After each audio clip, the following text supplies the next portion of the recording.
जरा ध्यान से, जरा गौर से देखिए कि कैसे विदेशी शासक अपने इतिहास, सभ्यता और संस्कृति को हारे हुए यानी कि विजित लोगों पर थोपते हैं। और यह भी समझिए कि कैसे एक कालखंड के बाद उनका झूठ वर्तमान का निर्विवादित स्थापित सत्य माना जाता रहा है, जब तक कि उसे तथ्यात्मक अन्वेषण के बाद स्वाधीन व स्वतंत्र लोकमत ने सफलतापूर्वक झुठला नहीं दिया।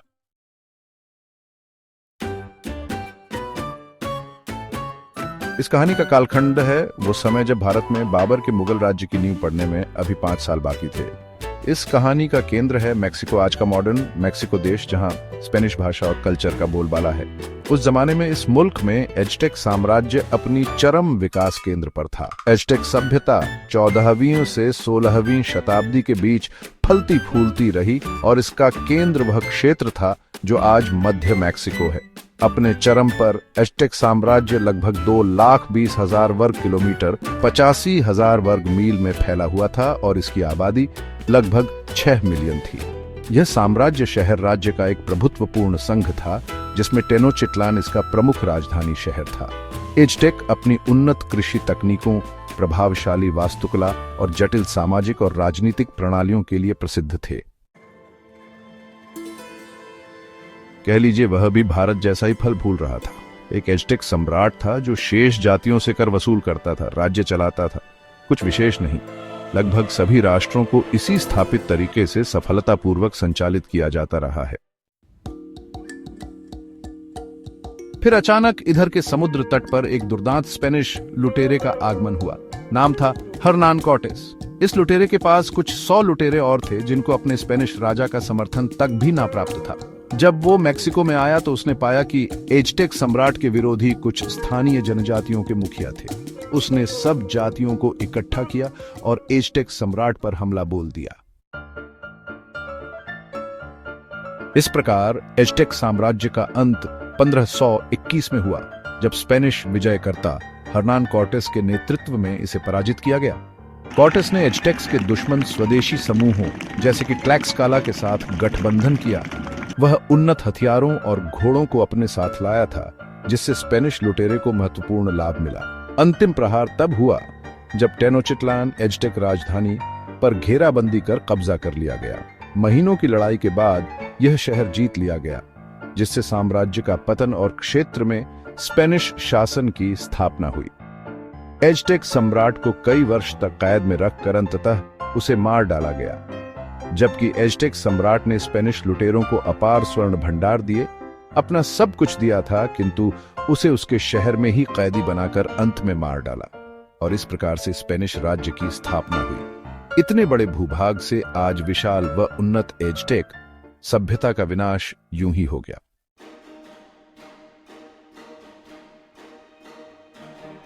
आज मैक्सिको में सब लोग स्पेनिश बोलते हैं। वहां एज़टेक भाषा बोलने वाले बहुत ही कम हैं। उससे भी कम वो लोग हैं जिन्हें एज़टेक सभ्यता के तौर तरीके आदि भी ज्ञात हो। आज उसे 10 यू कोर्टेज को महान विभूति का दर्जा दिया जाता है। स्वर्ण के लालच में इधर आए एक लुटेरे ने समूची सभ्यता को उजाड़ दिया। सब लोगों का या तो धर्म परिवर्तन कर डाला या मार डाला। जो बचे वे लोग इन यूरोपियन लुटेरों की लाई बीमारियों से स्वतः मर गए। अब आज की तारीख में इस इतिहास को किस रूप में पढ़ाया जाता है वो जानिए। आज पढ़ाया जाता है कि एज़टेक सभ्यता बर्बर थी।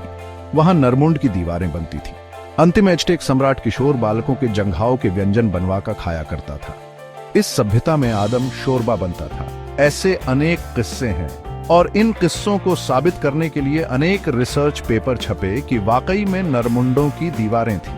सम्राट शोरबा पीता था, बस कैसे और कहां पीता था वो नहीं झांत। और ये इतिहास लोगों को स्वीकृत है, क्योंकि जिस एज़टेक सभ्यता का विनाश हुआ उसके लोग शेष ही नहीं रहे। जो शेष हैं उनकी आबादी ना के बराबर है और वो इस मौजूद इतिहासी कहानियों को स्वीकार करने को विवश हैं।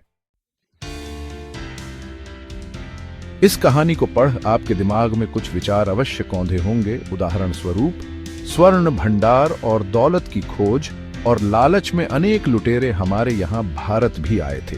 उन्हें भी स्थानीय राष्ट्रघाती लोगों का साथ मिला। उन्हें भी आज महान बादशाहों का दर्जा और रुतबा उनके ही द्वारा लिखे झूठे इतिहास ने प्रदान किया है। हमारे भारतीय नायकों के साथ भी ऐसी ही मनगढ़ंत कहानियां बनाकर परोस दी गई हैं। किंतु एजटेक और हम में एक अंतर है, वो ये कि हम आज भी अस्तित्व में हैं, हम आज भी पनप रहे हैं और हम आज भी झूठे इतिहास को देख अपनी प्रतिक्रिया दे रहे हैं। एजटेक सम्राट को आज सही ठहराकर इनके पक्ष में बात करने वाला कोई शेष नहीं है। इसके विपरीत अपने ऐतिहासिक महापुरुषों को अपने मन में बसाए हम सब अभी तत्पर हैं और तैमूर, बाबर और औरंग जैसे कुख्यात लुटेरों के वंशजों और समर्थकों से आज भी जूझ रहे हैं। और लुटेरों और अपने नायकों में फर्क करना ही इस लड़ाई में पहली विजय का संकेत है। लड़ाई सहस्त्र वर्षों से जारी है, तलवारों तोपों से ना सही, वैचारिक रूप से ही सही। मेरे द्वारा इतिहास पर पोस्ट लिखने का उद्देश्य मात्र यह है कि तथ्यों के आधार पर भारत के विज्ञान, वास्तु, आयुर्वेद, भाषा, खगोल, वस्त्र, शिप बिल्डिंग एवं अन्य तकनीकों को आप सभी जान सकें। हालांकि एक समुदाय को भारत के उन्नत अतीत पर एंग्री इमोजी देना होता है, फिर भी उनके लिए भी यह आवश्यक है कि कुछ ज्ञान के कण मस्तिष्क में चिपके ताकि वे रेत और चावल में अंतर कर सकें। भारत शब्द की उत्पत्ति संस्कृत शब्द भारतवर्ष से हुई है। भारतवर्ष शब्द में भा का अर्थ ज्ञान रूपी प्रकाश और रथ का अर्थ जुटा हुआ, खोजी या लीन है। इस तरह भारतवर्ष का अर्थ होता है जो लोग इस भूमि पर ज्ञान की खोज में लगे रहते हैं। भारत शब्द का सर्वप्रथम उल्लेख ऋग्वेद में मिलता है। इस प्रकार भारत का एक अर्थ है प्रकाशित होता हुआ। यह भारत के ज्ञानोदय का समय है। दर्शकों से प्रार्थना है कि मेरे द्वारा इतिहास के अनछुए पहलुओं को उजागर करने में मेरा सहयोग करें और अगर उनको ऐसे ही प्रकरण या प्रसंग ज्ञात हों तो मेरे साथ साझा अवश्य करें। पेट्रियट्स फोरम में हम प्रयासरत हैं कि हम सभी अपनी अस्मिता और प्राचीन संस्कृति पर गर्व करें और जेहादी मानसिकता को हराकर सनातनी समाज के विघटन के प्रयासों को निर्मूल व निसफल करें।